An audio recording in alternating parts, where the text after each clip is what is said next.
দুষ্কৃ দমন সংক্রান্ত কোনো সাজেশন কি আছে? এই পরিমাণটা দেখে এটা হতে পারা হয়, তা আমরা আমাদের যত জনবল দিন দিন কমে যাচ্ছে।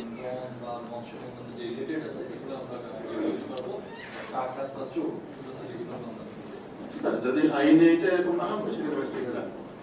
আরেকটা বিষয় উপস্থাপক একটা বিষয় অ্যাড্রেস করেছেন, এখানে কথা হয়েছে স্যার যে রুটের যে বিষয়টা বিঘ্নিত হচ্ছে এমন কোনো কারণে যদি ঝড়ো বাতাস বা হচ্ছে কোনো বড় ঢেউ আসে সেক্ষেত্রে বোটটা কিন্তু ক্যাপসাইজ হয়ে যাওয়ার সম্ভাবনা থাকে।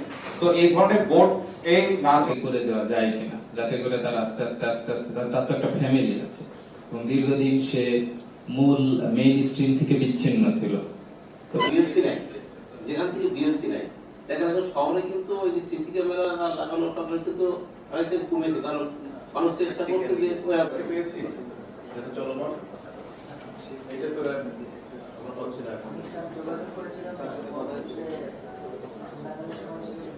এটাকে রায়বারের ইনভলভমেন্ট পাচ্ছি আমরা যে প্রশ্নটা চলছে অলরেডি আমি সকল বাহিনী পেয়েছি রায়বারের মাধ্যমে তাদের জানাতে পারি। আমরা বলেন যে বাস্তবিকভাবে যেগুলো ফাঁদ আপনারা ধরেছেন অব্যাহত রাখেন, খুবই ভালো ইয়ে। তবে আমরা পাশাপাশি ওইটাও দেখি যে যদি আমাদের কাছে তথ্য থাকে যে যারা এই ফাঁদের সাথে জড়িত, যদি ল্যান্ড থেকে ধরতে পারি আমার মনে হয় আরো ভালো।